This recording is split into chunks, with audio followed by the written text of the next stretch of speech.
This video is brought to you by patreon.com/worsttake. Get access to exclusive live streams and Discord servers, on-screen shoutouts, and early access to some videos when you join now. Help make sure that we can continue to make content like this by supporting the Patreon. Links are in the description down below.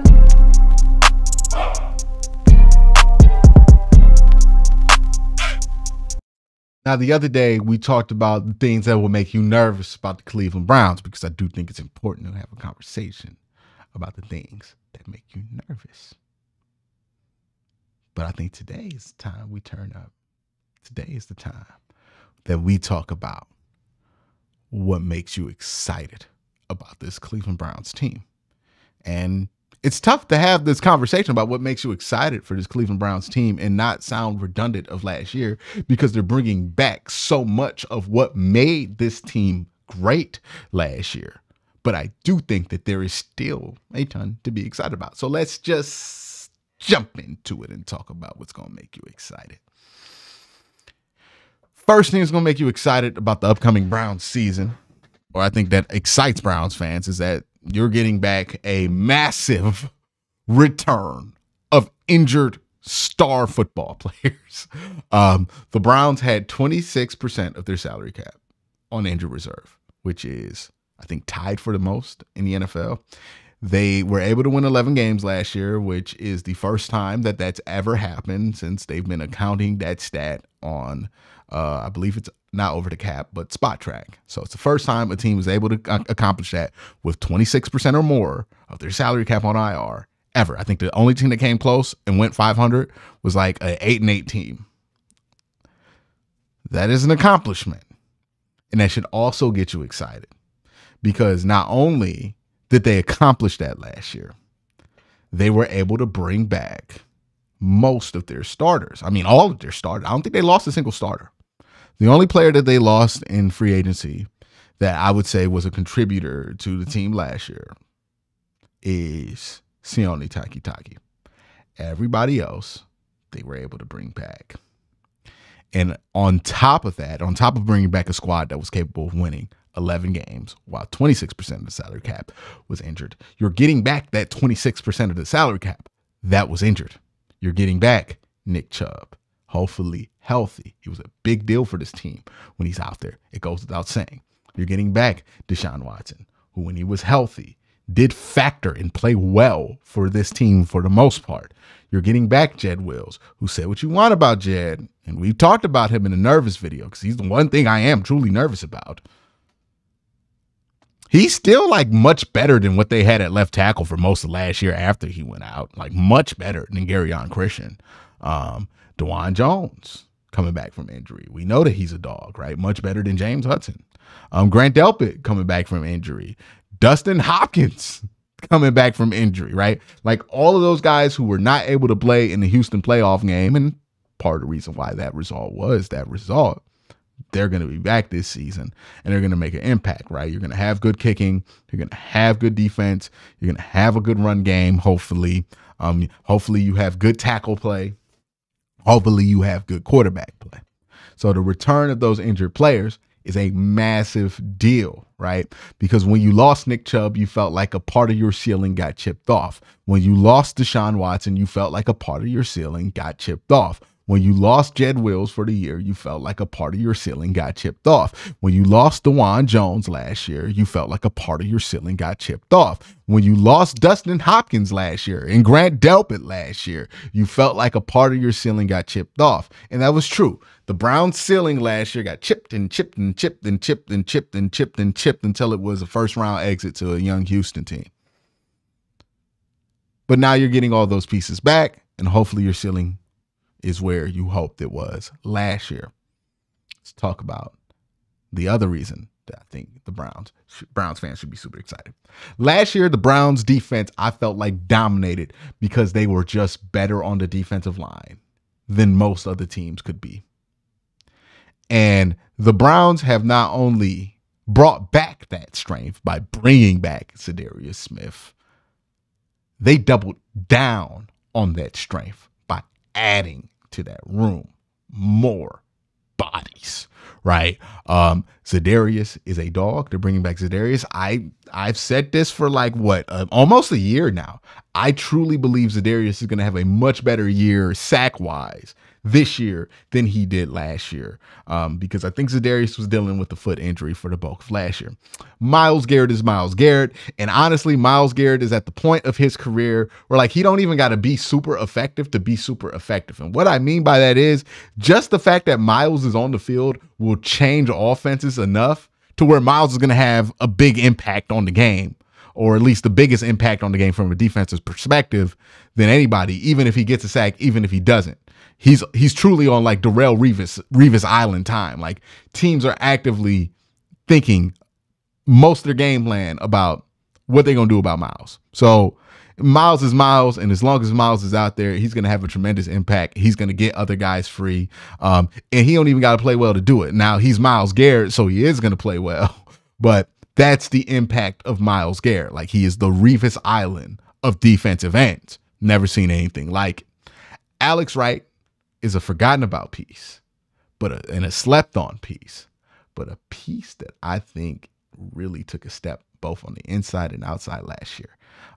This is somebody who struggled mightily in 2021, but I think the change to a Jim Schwartz defense gave him new purpose. And I think just having experienced vets around really helped him. I think he's going to be a very important player. He can factor into the defensive tackle rotation, which we'll talk about, but he also factors in, well, not the defensive tackle rotation, the 3-tech rotation, which is the defensive tackle, but he can factor into the inside rotations, basically what I'm saying. But he also is a really good edge to have out there. One of the biggest issues that the Browns have had throughout the Myles Garrett era is when Myles Garrett has to come off the field to get his rest. There is such a discernible dip in defensive line play that teams just try shit that they would never try if Myles was on the field. And the Browns need to do everything they can to reduce that gap. You'll never reduce it because you're not going to have a Myles Garrett coming off the bench. But if you have an Alex Wright, and the next guy I'm going to talk about, Ogbo Okoronkwo, coming off the bench, then teams aren't so thirsty to try you. And as much as I think Alex Wright has been underrated, Ogbo Okoronkwo has been truly underrated. I thought he was one of the best free agent signings of last year, a truly underrated player. I think the team suffered when he was out for a period of time or just wasn't at 100% strength at the end of the season. I think Ogbo, truly underrated, one of the bigger parts of the team. And I think he's going to get better next year as he gets more comfortable into what his role is with the Cleveland Browns. And with Myles garnering as much attention as he does, I think somebody athletic like him is going to be a big deal there. You have Isaiah McGuire as the 5th man in that rotation. He's a draft pick that you feel good about. He had 2 sacks in his one game versus Cincinnati. And if that's your 5th man, you're doing good. So if we're just talking about edge room, you got 4 bodies that you feel great about. 2 of them you feel like could be Pro Bowl to defensive player of the year quality players, in Myles Garrett and Za'Darius. Obviously, Za'Darius is the Pro Bowl level player. Myles is the defensive player of the year level guy. So you feel great about your first 2 guys. Your second 2 guys you feel like are really, really underrated and primed to have some level of a breakout year in both Alex Wright and Ogbo Okoronkwo. And then even with Isaiah McGuire, you feel like you got somebody who could possibly be a good contributor. So you got 4 in the possible in that edge room. Very nice to have.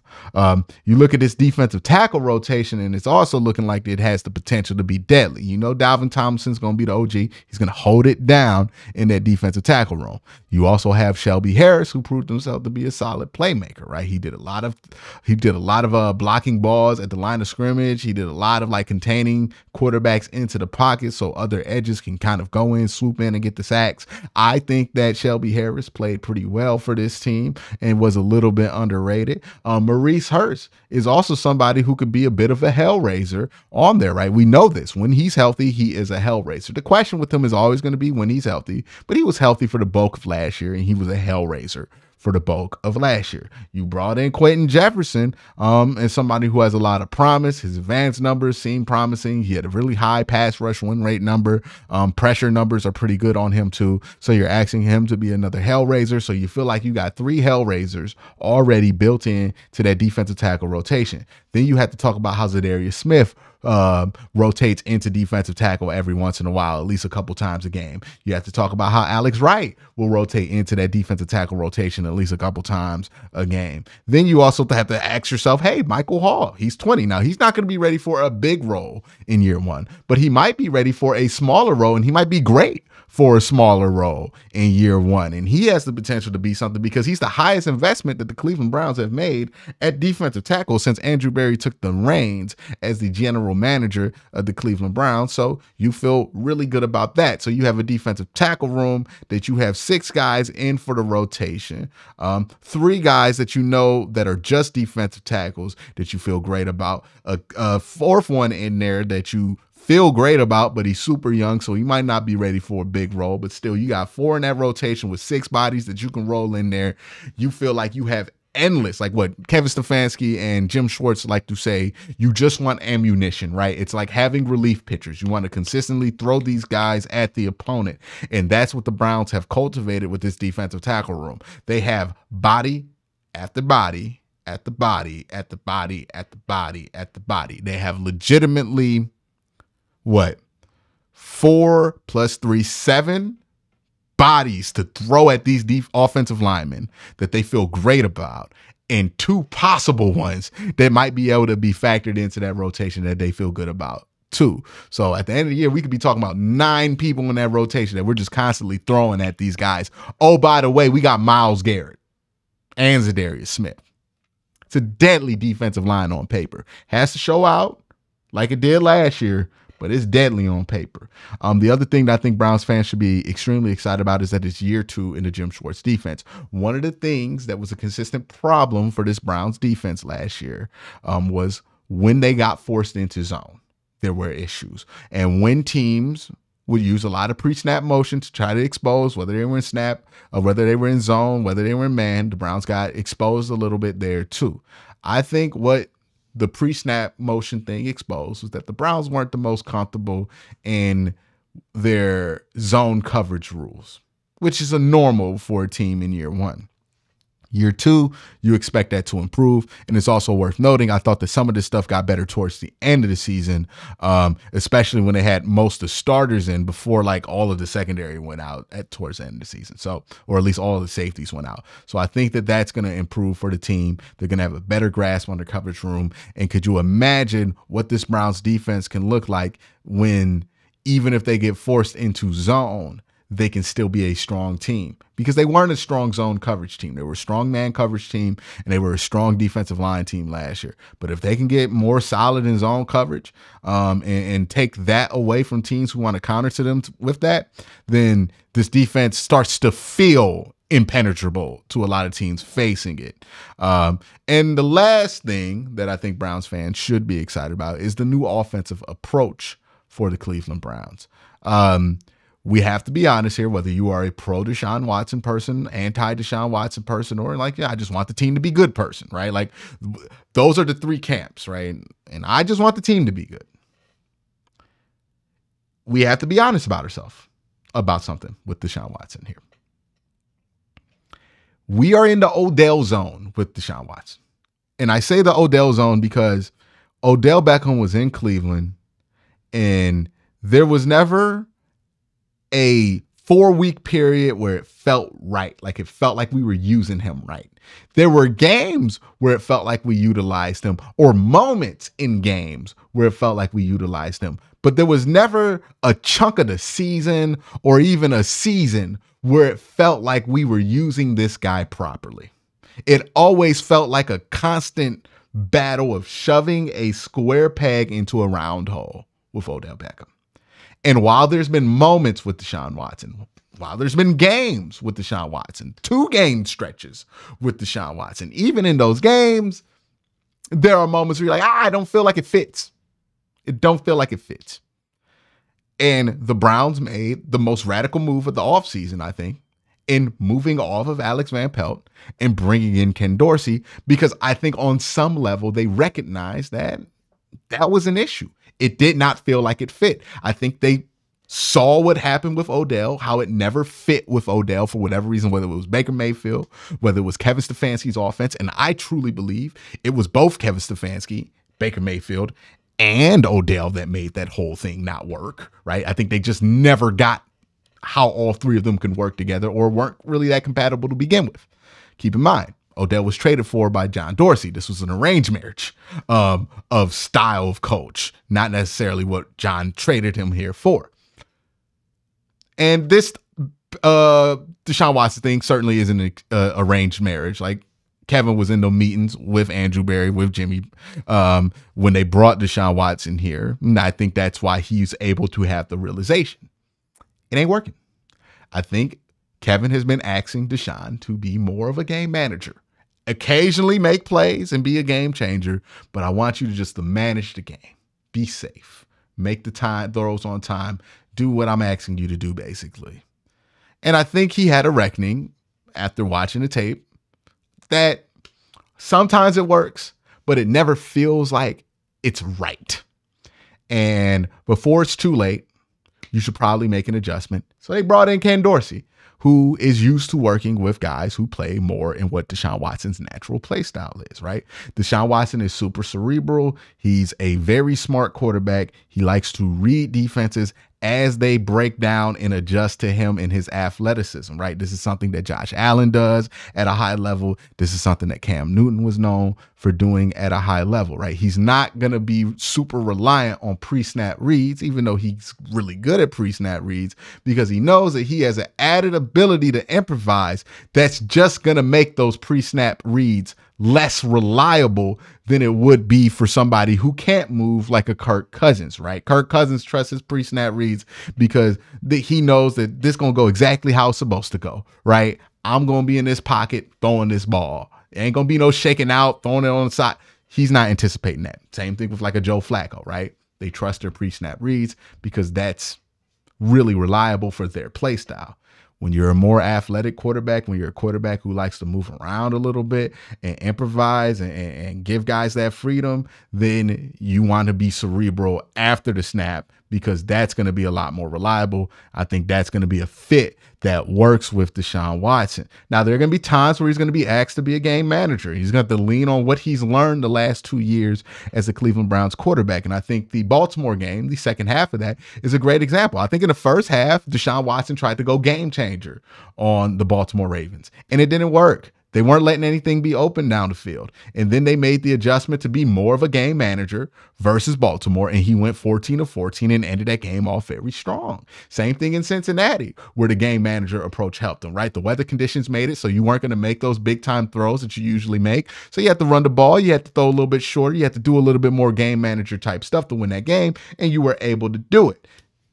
He has to be able to do both. And I think the experience that he's had doing mainly game manager type stuff the last couple of years will benefit him.